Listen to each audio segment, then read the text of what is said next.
ഒരു കാലഘട്ടത്തിൽ ഏകദേശം ഒരു 10 വർഷം മുമ്പ് വരെ കോളോറെക്ടൽ ക്യാൻസർ എന്ന് പറയുന്ന അർബുദം നമ്മുടെ GI ട്രാക്റ്റിൽ വരുന്ന ക്യാൻസർ വെസ്റ്റേൺ കൺട്രീസിൽ ആണ് കൂടുതലും കാണപ്പെടുന്നത്. ശരിക്കും പറഞ്ഞാൽ ഇന്ത്യയിൽ അത്ര വലിയ റിപ്പോർട്ടിംഗ് ഒന്നും ഉണ്ടായില്ല.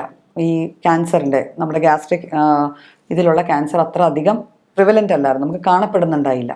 പക്ഷേ ഈ കഴിഞ്ഞ 10 വർഷങ്ങളോടുകൂടി ഇന്ത്യയിൽ ഈ അസുഖം വളരെയേറെ കാണപ്പെടുകയും അതിലും നമുക്ക് ഒരു വേദനയുള്ള സംഭവം എന്ന് വെച്ചാൽ ഏറ്റവും കൂടുതൽ കാണപ്പെടുന്നത് കേരളത്തിലുമാണ്.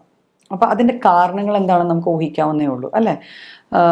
കോളോറെക്ടൽ ക്യാൻസർ എന്ന് പറയുമ്പോൾ നമ്മുടെ ശരിക്കും പറഞ്ഞാൽ നമ്മുടെ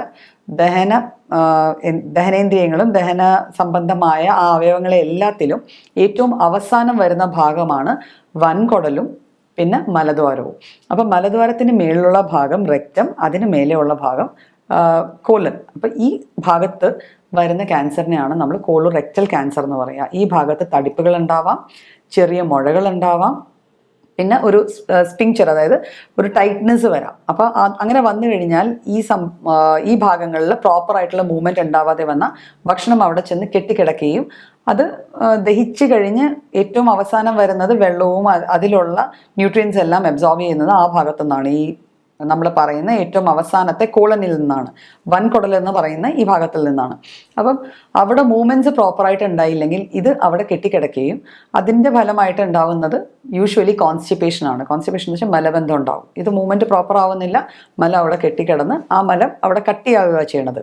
അപ്പം ഇത്തരത്തിലുള്ള ചേഞ്ചസ് ഈ ഭാഗങ്ങളിൽ ഉണ്ടാവുന്നതിനാണ് നമ്മൾ കോളോറെക്ടൽ ക്യാൻസർ എന്ന് പറയുന്നത്. കോളോറെക്ടൽ ക്യാൻസറിൻ്റെ ഏറ്റവും വലിയ പ്രത്യേകത എന്ന് വെച്ചാൽ നമ്മൾ ഈ GI ട്രാക്ട്, അതായത് നമ്മുടെ ഈ ദഹന സംബന്ധമായ അവയവങ്ങളിൽ എല്ലാത്തിലും എവിടെ ക്യാൻസർ വന്നാലും നമുക്ക് ട്രീറ്റ് ചെയ്യാനുള്ള ബുദ്ധിമുട്ട് കോളോറെക്ടൽ ക്യാൻസറിനെ കമ്പയർ ചെയ്യുമ്പോൾ കൂടുതലാണ്. അതായത് കോളോറെക്ടൽ ക്യാൻസറിൽ വരുന്ന നമുക്ക് ട്രീറ്റ്മെൻറ്റ് ഓപ്ഷൻസ് കൂടുതലുണ്ട്. നമുക്കൊരു വ്യക്തിയെ ആദ്യഘട്ടത്തിൽ തന്നെ ഈ വക അസുഖങ്ങളുണ്ട് എന്നറിഞ്ഞു കഴിഞ്ഞാൽ കോളോറെക്ടൽ ക്യാൻസർ ബാക്കി ക്യാൻസറിനെ കമ്പയർ ചെയ്യുമ്പോൾ കോളോറെക്ടൽ ക്യാൻസർ ഉണ്ടെന്ന് അറിഞ്ഞു കഴിഞ്ഞാൽ നമുക്ക് നല്ല രീതിയിൽ ട്രീറ്റ്മെൻറ്റ് പ്രൊവൈഡ് ചെയ്യാൻ പറ്റും.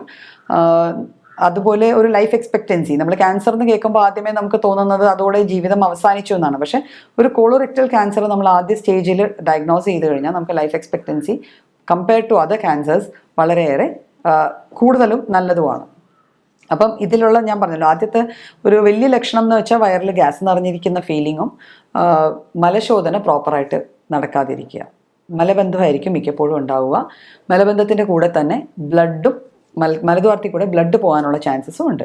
അപ്പോൾ പലപ്പോഴും ഈ ബ്ലഡ് പോകുമ്പോൾ നമ്മുടെ നാട്ടിൽ സർവ്വസാധാരണമായ ഒരു അസുഖമാണല്ലോ അർഷസ്, മൂലക്കുരു അല്ലെങ്കിൽ പൈൽസ് എന്നൊക്കെ പറയുന്നത്. അപ്പോൾ പൈൽസ് ആണ്, അതങ്ങ് മാറിക്കോളും, ഞാൻ ഇന്നത് കഴിച്ചപ്പോൾ ഉണ്ടായതാണ് എന്നും പറഞ്ഞ് വെക്കുന്ന കണ്ടീഷൻസ് വരാൻ പാടില്ല. ശരിക്കും നമ്മളുടെ മലദ്വാരത്തിൽ നിന്ന് അമിതമായ രക്തസ്രാവം ഉണ്ടാവുകയാണ്. അത് കുറേയേറെ നാൾ നിലനിൽക്കുകയാണെങ്കിൽ അത് നമ്മൾ ഒന്നും ചിന്തിക്കേണ്ട, ഒരു സർജനെ കൊണ്ടുപോയി കാണിച്ച് അത് എക്സാമിൻ ചെയ്ത് എന്താണ് എന്നറിയേണ്ടതാണ്. അപ്പോൾ എങ്ങനെയാണ് നമുക്കിതിപ്പോൾ ഒരു എക്സാമിനേഷനിലൂടെ അറിയാൻ പറ്റുക? അതായത് റെക്റ്റൽ, ഏറ്റവും മലദ്വാരത്തിൻ്റെ നേരെ മേളിലുള്ള ഭാഗമാണ് റെക്റ്റം. റെക്റ്റത്തിലൊരു മുഴയോ തടിപ്പോ ഉണ്ടെങ്കിൽ ഒരു സർജൻ എക്സാമിൻ ചെയ്യുമ്പോൾ തന്നെ സർജൻ അത് ഫീൽ ചെയ്യാൻ പറ്റും. പിന്നെ അതിന് മേൽഭാഗമാണ് കോളൻ അല്ലെങ്കിൽ ഈ വൻകുടലിലും തടിപ്പോ മുഴയോ ഉണ്ടെങ്കിൽ നമുക്ക് വയർ എക്സാമിൻ ചെയ്യുമ്പോൾ തന്നെ അങ്ങനെ ഒരു സംഭവം ഉണ്ടോ ഇല്ലയോ എന്ന് അറിയാൻ പറ്റും. ഇങ്ങനെ എക്സാമിൻ ചെയ്ത് ഇത് അറിഞ്ഞു കഴിഞ്ഞാൽ പിന്നെ ചെയ്യേണ്ടത് നമ്മൾ ഇമേജിങ് ടെക്നോളജീസാണ് യൂസ് ചെയ്യണം. അതായത് ഒരു അൾട്രാസൗണ്ട് നോക്കാം, അല്ലെങ്കിൽ ഒരു CT എടുക്കാം, ഒരു കോൺട്രാസ്റ്റ് CT എടുക്കാം. അപ്പോൾ നമുക്ക് കൃത്യമായിട്ട് എന്താ സംഭവം എന്ന് അറിയാൻ പറ്റും. ഇത് കൂടാതെ കുറച്ച് രക്തപരിശോധനകളും കൂടെ കഴിഞ്ഞു കഴിഞ്ഞാൽ കോളോറെക്ടൽ ക്യാൻസർ ഉണ്ടോ ഇല്ലയോ എന്നറിയാൻ പറ്റും. ചിലപ്പോൾ നമ്മൾ ഈ ബ്ലീഡിങ് കണ്ട് പേടിക്കുകയായിരിക്കും, എന്താ സംഭവം എന്നൊക്കെ പേടിച്ചു കഴിഞ്ഞ് നോക്കിക്കഴിയുമ്പോൾ വെറും നമുക്ക് സാധാരണ ഈ പറയുന്ന പോലെ പൈൽസോ അർഷസോ ഒക്കെ ആയിരിക്കാം. പക്ഷെ എന്തായാലും ഇങ്ങനത്തെ ഒരു ലക്ഷണം കണ്ടു കഴിഞ്ഞാൽ നമ്മൾ സ്വാഭാവികമായിട്ട് ഇതൊരു സർജനെ കണ്ട് എന്താണ് എന്ന് ആദ്യമേ ഡയഗ്നോസ് ചെയ്യുകയും ചെയ്തു കഴിഞ്ഞാൽ നമുക്ക് അതിന് ഇപ്പോൾ അതിൻ്റെ ലക്ഷണങ്ങൾ വെച്ച് തന്നെ നമുക്ക് ചികിത്സിക്കാൻ പറ്റും. ചെറിയ മുഴകളോ തടിപ്പുകളോ ആണെങ്കിൽ മരുന്നുകളുടെ ആവശ്യം മാത്രമേ ഉണ്ടാവുള്ളൂ. അത് കഴിഞ്ഞുള്ള റേഡിയേഷനോ കീമോതെറാപ്പിയോ ഒക്കെ വേണ്ടി വരുന്ന ഒരു സ്റ്റേജിനെ നമുക്ക് പ്രിവെൻറ്റ് ചെയ്യാൻ പറ്റും. ഇനി ഇൻ കേസ് നമ്മൾ റേഡിയേഷനോ കീമോതെറാപ്പിയോ ചെയ്താൽ പോലും ആ പോർഷനിൽ വരുന്ന ബുദ്ധിമുട്ടുകൾ, നമ്മൾ ഇത് ചെയ്തുകൊണ്ട് ഉണ്ടാവുന്ന ബുദ്ധിമുട്ടുകൾ വളരെ കുറവും ഒരാളുടെ ലൈഫ് എക്സ്പെക്റ്റൻസി കൂട്ടുകയും ചെയ്യും. ഒരു സാമാന്യം നല്ല രീതിയിൽ ജീവിതം മുന്നോട്ട് നയിക്കാൻ ഒരു വ്യക്തിക്ക് പറ്റുന്നതാണ്.